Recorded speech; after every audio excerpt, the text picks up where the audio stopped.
y'all, it is Crafty Hope here, and I am working in a Dilutions journal here, and I am still trying to get through the last couple pages of this journal.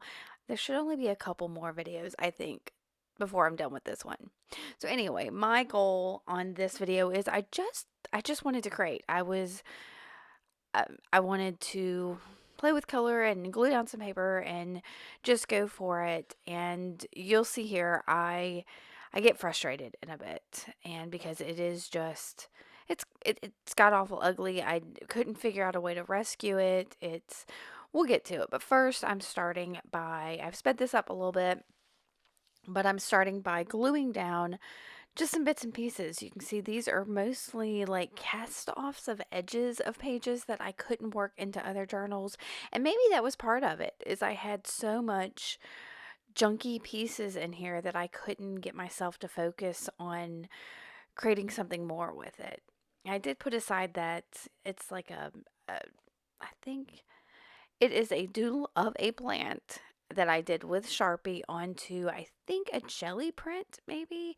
It doesn't work its way into this. I really thought it was, and there's possibly another video here where I do use it. Anyway, it's, actually, no, I don't think I recorded that. Anyway, so I'm collaging down quite a few things, trying to figure out what I want to do.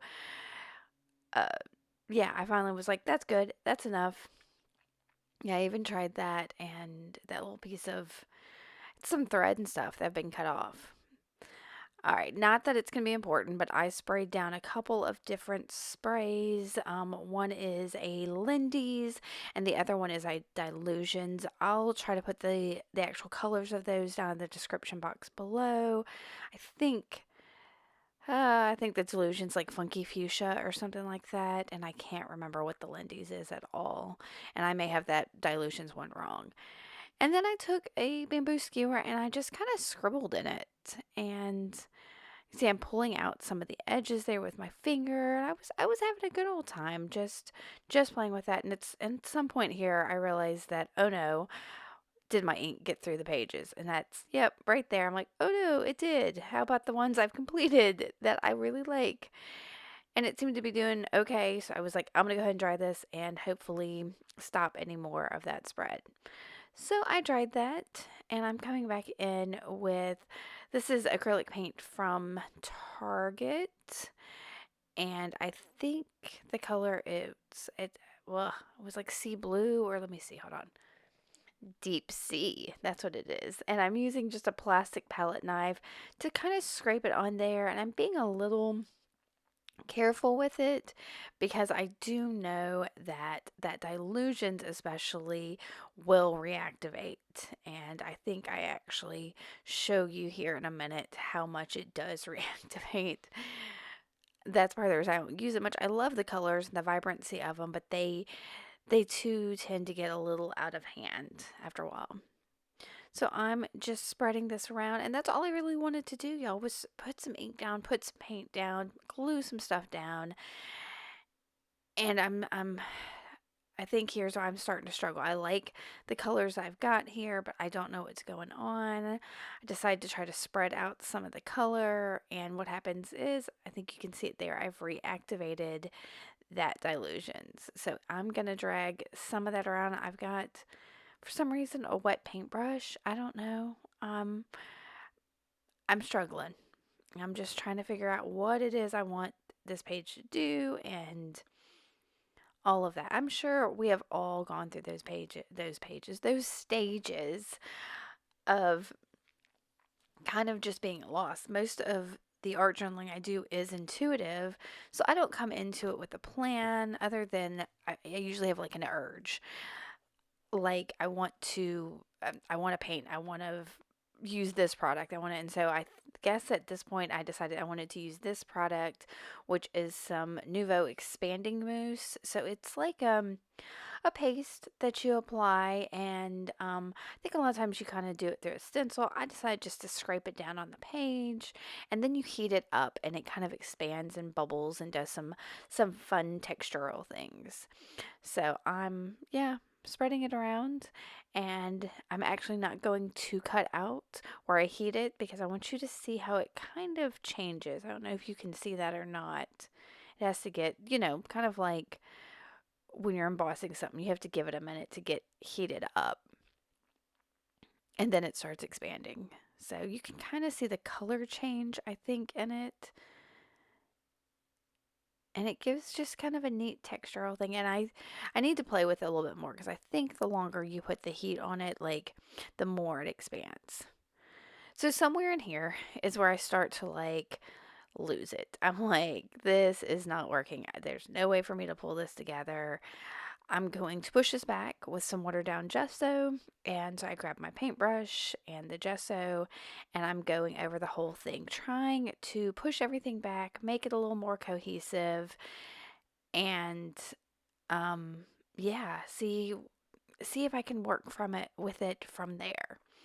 So I'm gonna do this for a minute, and somewhere about the time that I start finishing this page is where I'm like, yeah, see, I'm gonna even wipe that up a little bit, thinking maybe because I thought maybe some of that expanding mousse would show through if I wiped it back, but it didn't.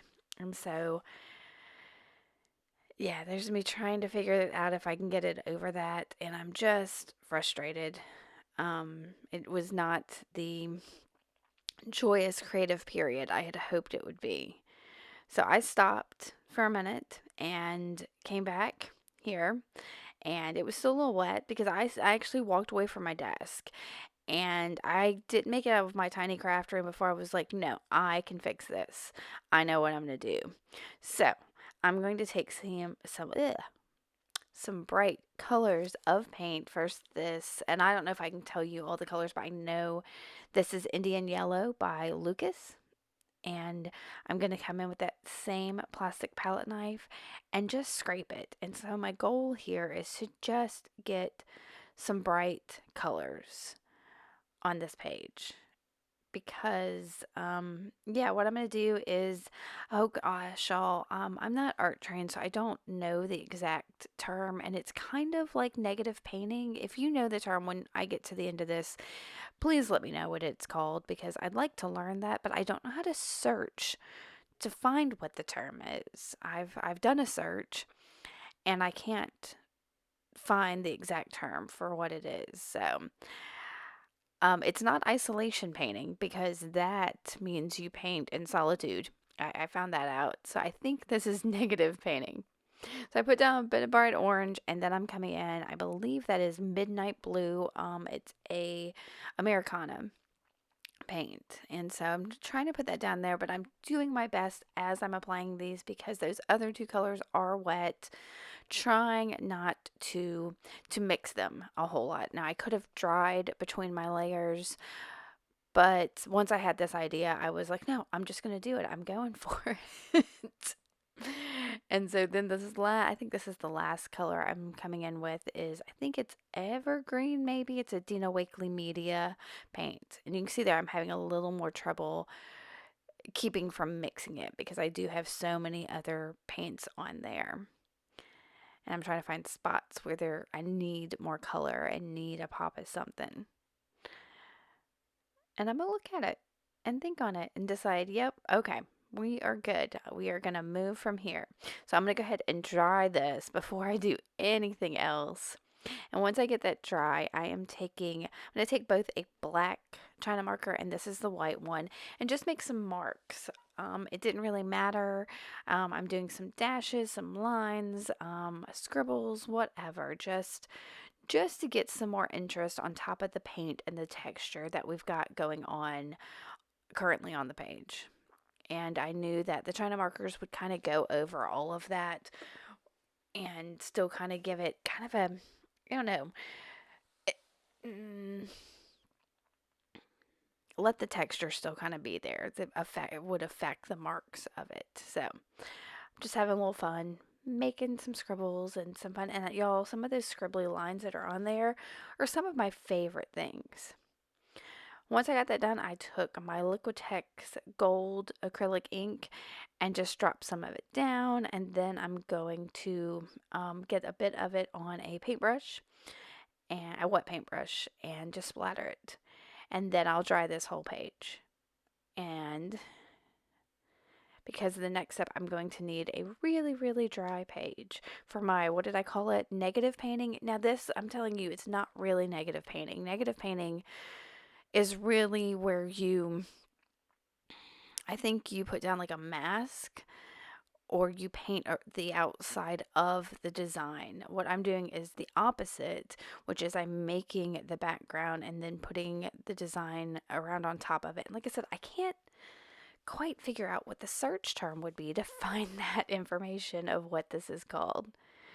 So, like I said, I got that really dry, and now I'm just going to use some of the things that are on my desk, my sprayer, the paint bottles, a glue stick, and make circles. And I'm just doing these willy-nilly. I do make sure, I think there's at least one of them that's going to go off the page to kind of um, give these circles some feeling like they're integrated in the page and not just floating on the page.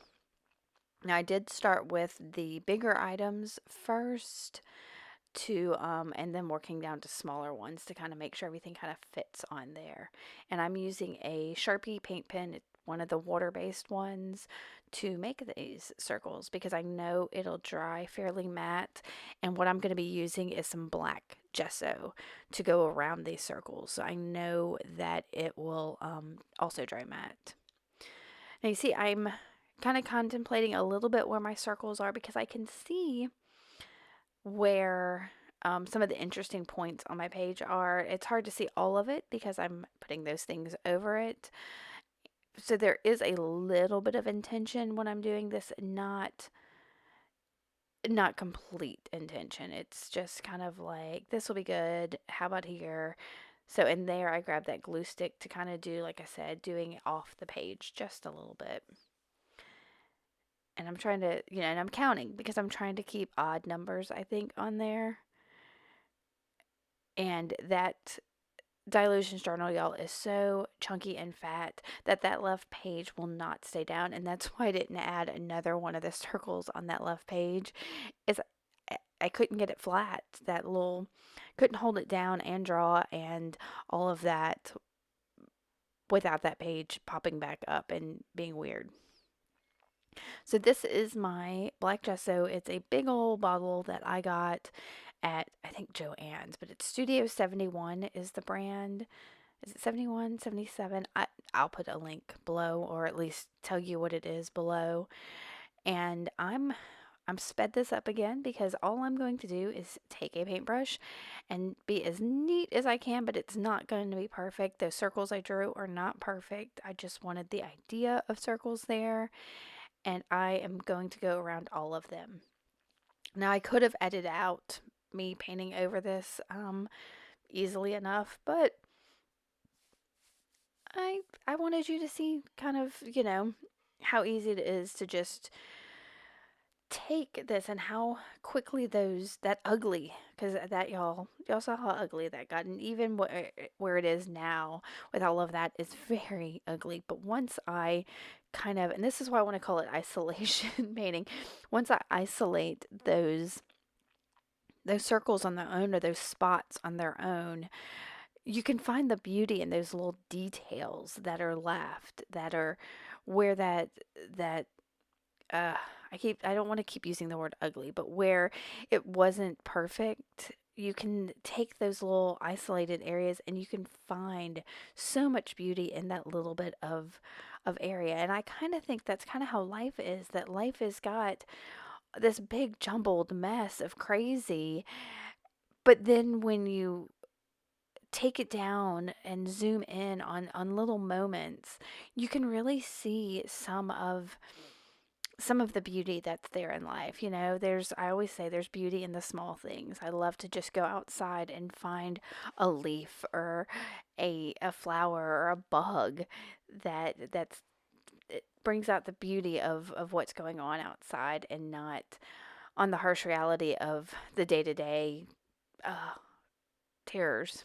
So that's what this is. And this page for me was about, I wanted to give up on it. I wanted to give up on this page and say no, it's too ugly. I can't salvage it. But I knew there was a way to improve it and make it pretty.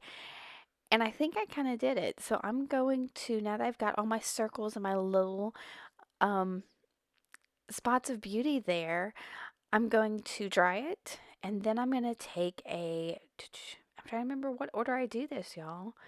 So first I'm going to dry it, and I think then I take that white China marker and go around all of my circles. And I really like this effect. That white China marker on that black gesso is super cool. It almost looks like chalk on a chalkboard. So I'm going to have to remember that. But once I do that, I'm going to get my white Sharpie paint pen and I'm going to write the words keep at it to remind me that yeah, this was ugly and I didn't think I could work with it, but I kept at it and I really did make something I like. So, and then with that same white Sharpie, I'm going to add a couple dots and be done with this page, y'all.